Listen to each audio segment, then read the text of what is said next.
Le football comme sport, parce que dans la famille, nous étions tous des membres du ballon.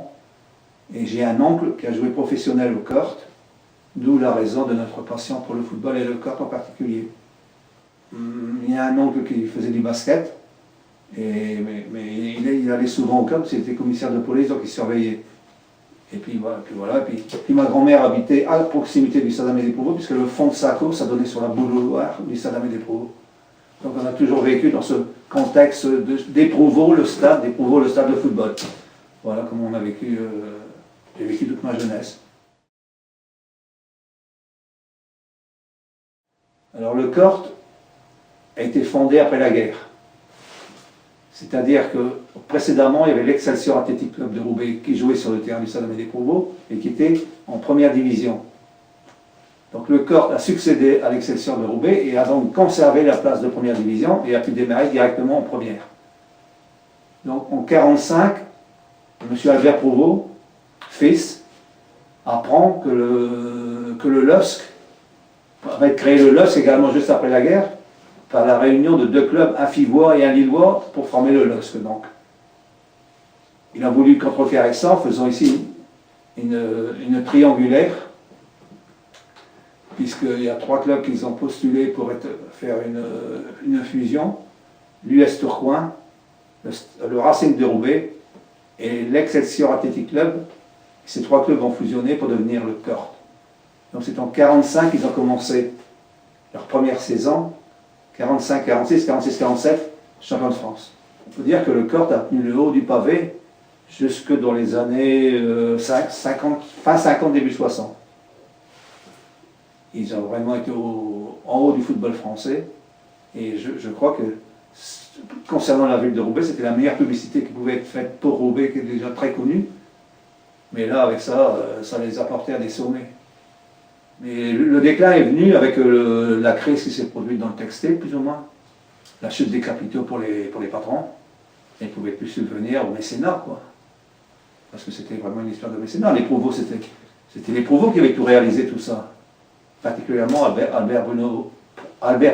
Prouvost, parce que Albert Prouvost, fils, parce que son père c'est aussi Albert Prouvost, ils avaient fait des œuvres considérables pour le personnel, aussi bien dans les loisirs que dans le football, par exemple. Alors la journée était au stade, on était déjà bien énervés la veille au soir. Hein. On savait que le lendemain on allait au match. Alors mes parents tenaient un café, quand j'étais plus jeune, jusqu'à l'âge de 12 ans. Ils tenaient un café qui se situait tout au fin fond de Roubaix, là-bas, tout près de la Villa Cavrois. Il y avait rendez-vous chez mes parents. Les supporters du square des Acacias, ils venaient chez mes parents pour le démarrage tous ensemble. Et on partait à pied jusqu'à la place du travail. Là, on prenait le GK, le tramway. Il passait par la gare. Il y avait tous les supporters qui étaient devant. À la gare, plus de place. Donc, il rajoutait un wagon derrière. Alors, il y avait les drapeaux, tous les supporters autour de leur drapeau. Ils commençaient déjà bien en forme, bien en voie. Il y avait même des gens qui étaient assis sur les tampons, accrochés d'abord lorsque le tramway arrivait sur le pont de la Vigne qui était en bois, on se demandait si on allait tous passer à travers ou bien si on allait continuer le chemin. Et on est arrivé donc au Stade Amédée-Prouvost, puisqu'il y avait un arrêt là. Alors là, c'était comme une ruche avec ses abeilles. Il fallait faire la queue pour les billets. Et le long de la main courante pour canaliser les gens, il y avait tous des petits gamins qui tendaient la main pour qu'un monsieur le prenne et qu'il fasse rentrer avec lui au stade. Parce qu'il ne pouvait pas rentrer sans être accompagné. C'était merveilleux à voir, mais tout le monde finissait par rentrer. Et alors il y avait tous ces oriflammes. Enfin, les joueurs s'échauffaient face au vestiaire, donc même le public. Tout n'était pas cadenassé comme maintenant, avec des verrous, des grillages. Non. Et après, les joueurs traversaient tout le public pour aller sur le terrain. Tout comme les arbitres d'ailleurs. Après ça maintenant, je ne sais pas comment ça se passerait.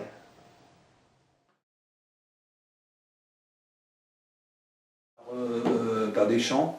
Vous aviez des chants du corps. Il y avait des personnes qui avaient fait des chansons. Oui, des applaudissements bien sûr.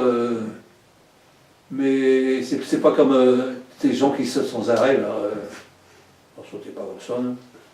Vous aviez les attributs en termes de vêtements, les écharpes? On avait une petite folie couleur du club, des écharpes aux couleurs du club. Bien sûr, c'était fait pas de la même façon, quoi. C'était fait au tricot. Les femmes ils faisaient des tricots. Des maillots.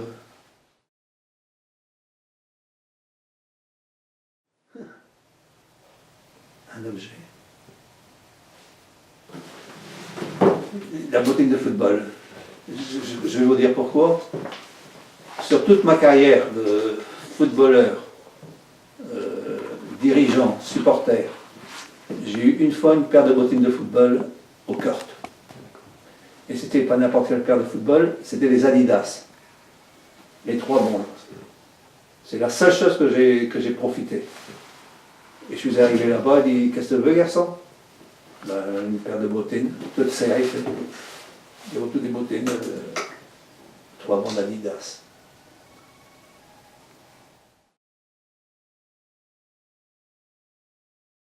Puis j'ai organisé aussi des déplacements, comme par exemple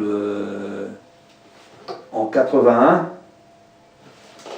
au Parc des Princes, la finale Saint-Étienne-Paris. Mitterrand venait d'être nommé président de la République, le stade était bombé, plein de monde, pas pour Mitterrand, pour les joueurs. Il y avait Michel Platini qui était sur le terrain, et puis nous voilà partis. Donc j'ai fait un quart de supporter pour voir la finale. Les places sont vendues en 2 jours de temps, dans l'autocar, plus de place, terminé, on s'en va. Il faisait une chaleur par ici, il faisait lourd. Puis on avait bu quelques pintes, quelques verres de bière avant de partir. Puis d'un coup on arrive sur l'autoroute, j'ai mon copain qui dit on sait s'il est où ta veste? Elle doit être là dans le porte-bagages. Non, je ne vois pas de veste.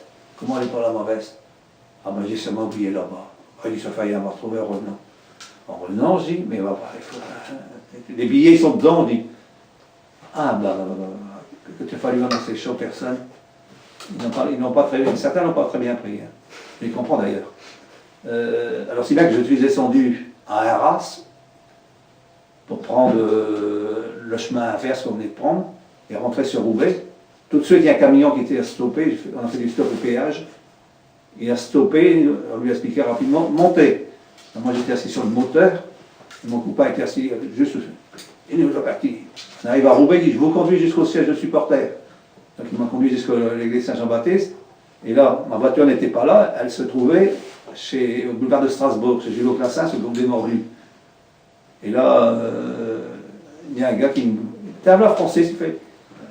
J'ai pas de temps, je veux pas pour ma voiture à enfiler. Alors il rentre au bistrot et puis il dit au tenancier, c'était Jules Classin, l'ancien footballeur professionnel aussi. Il dit, oh ben il dit, je vais devoir français, il dit, il part maintenant. Ce que tu racontes, il dit, il est parti tout à l'heure avec le Caire, il ne peut pas faire enfin, une vraie histoire de. Nous avons reparti avec la voiture sur l'autoroute. Un orage. Il va pleuvoir. Mais fusée bissotte. Plus d'essuie-glace. Alors j'avais mon copain qui avait ouvert la fenêtre et il faisait avec sa main les essuie-glaces pour moi. On arrive à Paris. Donc c'est qu'on va mettre la voiture. Bah, et puis place. J'ai mis sous la voie rapide, sous le périphérique. Il dit ben, je vais plus retrouver ma voiture. Il dit soit elle va être à la fourrière, on va me la piquer. On va dire on va la payer, on va se mettre là. Et on a juste arrivé au moment où les joueurs rentraient sur le terrain. Heureusement, ils ont été lâchés, je pense.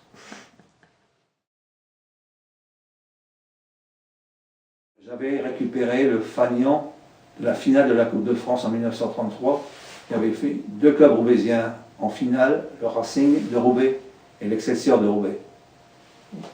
Pour la petite histoire, Roubaix a gagné 3-1. Ce fanion, je l'avais récupéré, je ne sais pas quelle occasion. Et il était chez moi. Bon. Et je vois que Louis Nicolas avait créé un musée chez lui pour remettre tous ces trophées représentant le sport. Je lui ai donc envoyé comme ça un petit paquet, et, sans rien lui dire, comme ça par la poste.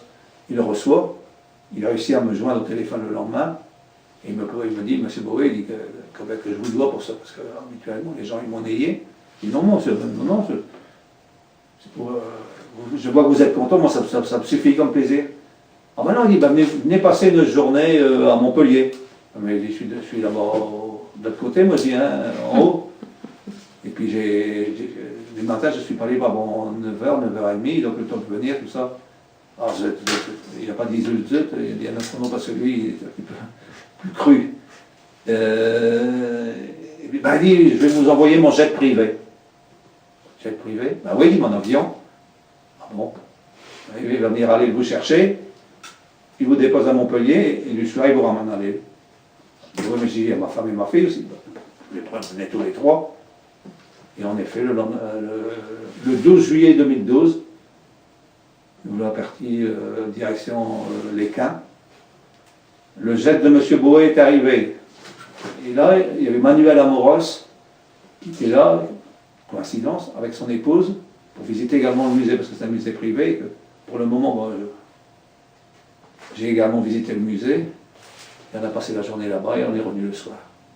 Ça, c'est, je crois, quelque chose d'inoubliable. Ça, c'est à l'intérieur, ça se passe. Hein. Quand on est vraiment...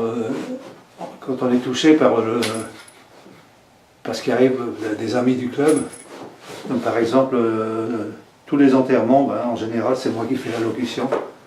Et j'ai pris l'initiative de moi-même. J'ai commencé, puis maintenant c'est devenu une habitude aussi. J'ai pensé ce qu'il va faire. Et on prend à cœur tout ce qui touche le club.